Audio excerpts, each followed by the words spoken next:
A couple weeks ago, I stated intention that this year I really wanted to focus on giving more of a sneak peek on what my process was, what was inspiring me, what I was working on. Last weekend, I had a gig canceled. It was a songwriter in the round gig. We're rescheduling it for March, but it got me thinking about a moment that had a ton of impact on me when I was a younger musician.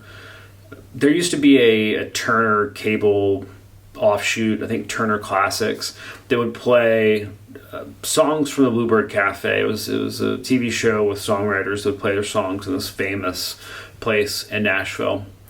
And one of the episodes that made a huge impact on me was one that had Steve Earle. Steve Earle was, at this point, I think mid to late 90s.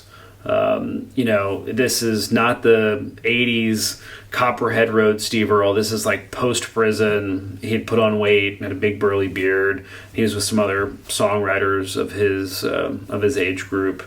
And they didn't look anything like rock stars. They were just people, right? Playing songs in a room of people, maybe 50, 75, 100. I'm not sure how much that room holds. But when you're young, you think, at least I did, of musicians as like comic book heroes. When you watch The Song Remains the Same and see Led Zeppelin in a movie where they're like in the forest and at Madison Square Garden, it does inspire you and make you think all these crazy things about rock musicians. Seeing, clips of the Rolling Stones, even now, like seeing Taylor Swift on stage or a Zach Bryant playing football stadiums, it seems so out of reach.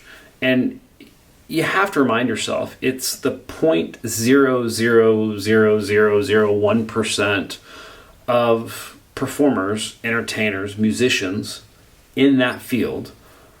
But a lot of us, when we get started, what inspire us are those superhero like personalities or groups. And so to see Steve Earle, who was a great songwriter, play in a very small room of people, and honestly, he looked like he could be my friend's dad at the time. So he didn't, he would have blended in perfectly well in suburban Atlanta in my mind. So he just didn't seem like he was overtly handsome or whatever. And there was no lasers, there was no fog, there was no crazy stage antics, no Axl Rose moves, I'll spare you. It was just him and a guitar and a story about somebody that meant a lot to him, and that was Townes Van Zandt. He played the song Fort Worth Blues, and he just leveled the room. There was people crying, grown men sitting at tables with tears streaming down their face.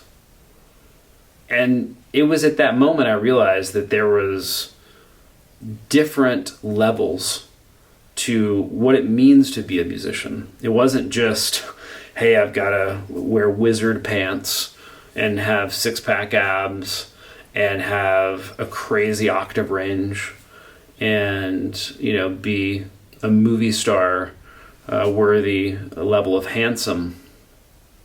You just have to have a great song. You had to sing it like you meant it, and a great story. And that's what Steve Earle had. And everybody in that room felt what he was singing about.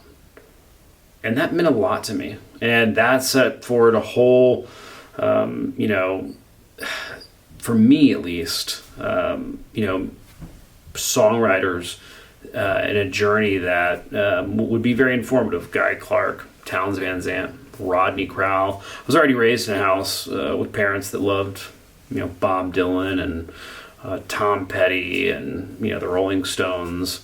But this was different. These were songwriters with just songs that were trying to play those songs for people. And not that the big bands didn't, but they weren't trying to hide behind anything. There was no stage show. There was no antics. There was no rock star stuff. Now, Steve Earle has some of that stuff of legend in the 80s and early 90s. That's how he got into a little bit of trouble. But he made a difference in my journey because success meant something different after seeing that. And I think it's just really important as people that are pursuing creative passions, that we don't judge the outcome of our inspirations by the 0.00001%. We judge it by, hey, does it mean something to us? And was it worth it? And if it means something to us and it's worth it, then it's worth doing. We don't judge our professional life by, do we own the company? Maybe some of you do. God bless you. But we judge it by, can we provide for our family? Is this meaningful? Do I feel fulfilled? Am I able to provide for my family? And in some ways, we have to think of our creative life a little bit differently if you were not paying your bills with that. And you totally can. And there are ways that you can do that.